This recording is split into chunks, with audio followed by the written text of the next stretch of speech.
Fox Sports 910, Benjamin Garcia doing the filling in duties today on The Drive. I appreciate you making us a part of your day, not turning the dial and allowing this young whippersnapper, as Jody likes to call me, and be able to entertain the masses on what has been an insane amount of sports, an insane amount of news, an insane amount of things to react to. You know, the other day, I asked Jody on the air, and I thought it was a very fascinating question, as I often do as the producer of The Drive. And I asked him very plainly, what are two teams, one in the NFC and one in the AFC, that the public is propping up, that the public has given all the flowers to? Who are you fading? Because every year, we have a couple of teams. Last year it was the Chargers. Jody called that one out pretty well. Or whoever it might have been years prior, and it was basically the public. Oh, this team's going to be awesome this year.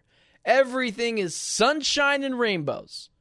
What two teams, one from each conference, are you fading that the public is propping up and is ecstatic for? Let's just call it what it is. The Bengals and the 49ers at this point, so much dysfunction, so much noise. I think I'm ready to go against the grain and pick the Bengals and San Francisco 49ers to not only not win their division, but struggle down the stretch to eventually, and I believe both teams will, make the playoffs. I live by one motto when it comes to predicting NFL seasons and NFL teams, and that's very plainly, noisy off seasons almost always lead to disappointing regular seasons. And boy, oh boy, do the San Francisco 49ers and the Cincinnati Bengals fit that motto. I'm out. I'm just out. There's only so much dysfunction I can take day in and day out before I pull the plug. Let's take the 49ers, for example, and then I'll talk about the Cincinnati Bengals. They are a total bleep show. The San Francisco 49ers are a total, you know what, a total bleep show. I thought last year was the last year for the 49ers to be potential Super Bowl contenders, Super Bowl juggernauts, and I'm out on that idea. I'm just out. I'm on my own. I get it. I know they're talented. I know this could sound outlandish, but just hear me out. Ayuk, contract issues. Trent Williams, contract issues. Offensive line troubles without Trent Williams. Can I just read you the offensive line for the San Francisco 49ers, if indeed there is no Trent Williams? John Feliciano, Nick Zakij, I have no idea who this guy is, Jack Brendel, Aaron Banks, Colton Mikovits, Spencer Burford, Jalen Moore, Dominic Puny. They have a guy on their team, I'm sure I'm mispronouncing his name wrong, who's defending the quarterback, called Puny. This team, without Trent Williams, could crumble. Oh, and may I remind you, last year when they had no Trent Williams for 3 games, Minnesota Vikings, Monday Night Football, loss. Cleveland Browns, loss. Cincinnati Bengals at home, loss. The 49ers are in a world of trouble. And now you have John Lynch speaking to the media. You can tell he's clearly frustrated with everything that has gone on with the Brandon Ayuk situation, basically saying at one point yesterday, at some point you got to practice. Brandon Ayuk has been a complete and utter head case. And at some points, been a little toxic for the locker room. And now you have this heap of pressure for a 49ers team that, if it was last year, like I am starting to believe it was their last year to contend for a Super Bowl, they believe it's this year as well. And if you don't have Brandon Ayuk in the building, who's still not practicing after reportedly they all thought he was going to yesterday, Trent Williams has not showed up. That is a guy who is quoted as wanting to be paid. Meaning this guy wants a bag and then some.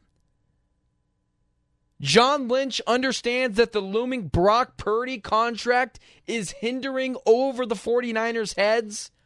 Next year, not potentially, we'll have to give the guy $50+ million, and that's at a bare minimum. That's a discount at this point for Brock Purdy. You can't keep the whole band together forever. A Super Bowl hangover is a real thing. So I know the public, aside from all the news and all the signs that say, hey, don't pick this team to be a Super Bowl contender this year, I'm going against the grain. I'm out on the 49ers. Last year was officially their last chance to be a Super Bowl contending juggernaut. Brandon Ayuk still doesn't have a contract. He has been an utter head case, and you know that that's a cancer in the locker room.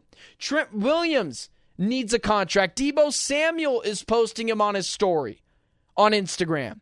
Trent Williams, the best left tackle in the NFL, not a debate, potentially a top 5 left tackle of all time, needs a contract. That offensive line without him is horrendous. And a Super Bowl hangover is a real thing. And all that pressure tends to mount in, it's no longer, well, we still got next year. It's this year or nothing at all for the San Francisco 49ers. And if you ask me, it was last year or nothing at all. They are a circus act. They are a bleep show right now. And it just spills amazing news for Cardinals fans. And I'll make the case tomorrow on how the Cardinals can shock the NFL world and potentially win the division. And don't even get me started on the Cincinnati Bengals.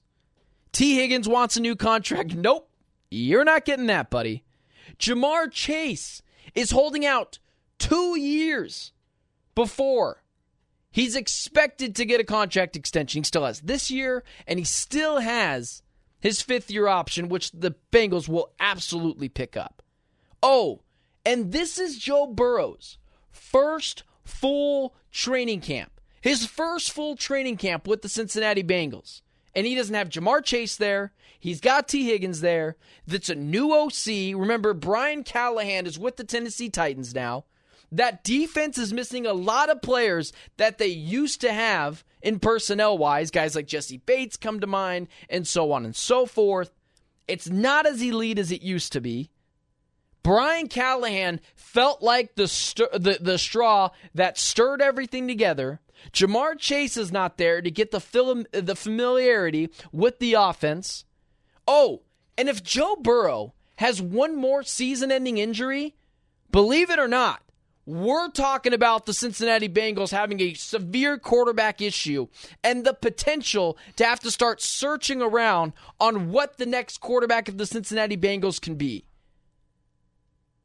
Joe Burrow and the Cincinnati Bengals have often, every year he's been in the league, got off to a slow start. And you always were like, well, he's never had a training camp. If you remember correctly, Joe Burrow had the appendicitis, had the torn ACL, had these issues in training camp that hindered him from getting a full training camp with the team. And his first year that he has one, he's got the T. Higgins nonsense. Joe Mixon is not there anymore. Jamar Chase, who is holding out 2 years early for a contract extension. The offensive line is always in flux, and that defensive personnel is not as good as it used to be.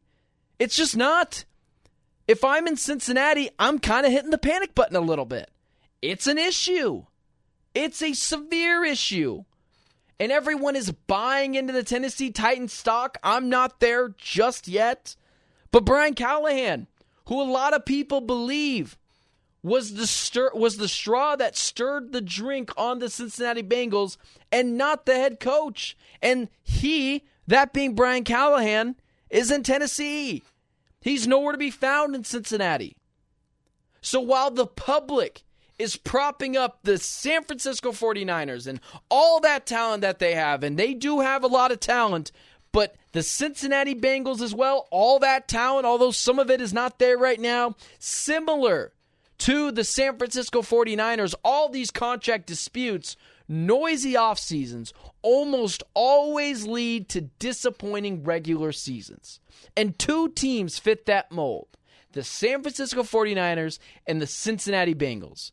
I'm not picking either team at this point to win their division until they can calm down all the news and all the nonsense that is hindering them from playing elite football on the field. So fired up. So fired up. The San Francisco 49ers one is so interesting because then it really opens up the division. And if you are as high on the Cardinals offense as I am, including Kyler Murray, Drew Petzing and company, why can't they win the division? Why can't the division be worse than we all thought? Steal a couple of wins that we didn't think was there. I'll talk about that tomorrow, but there's your tease there. Coming up next, it's been too long since we talked about the Diamondbacks. Let's react. Let's talk about, is Corbin Carroll back? I believe he is. And so does the rest of Arizona. Let's talk about it next on The Drive. Benjamin Garcia filling in for Jody Ayler. Crash on the Loop 101. This is the price.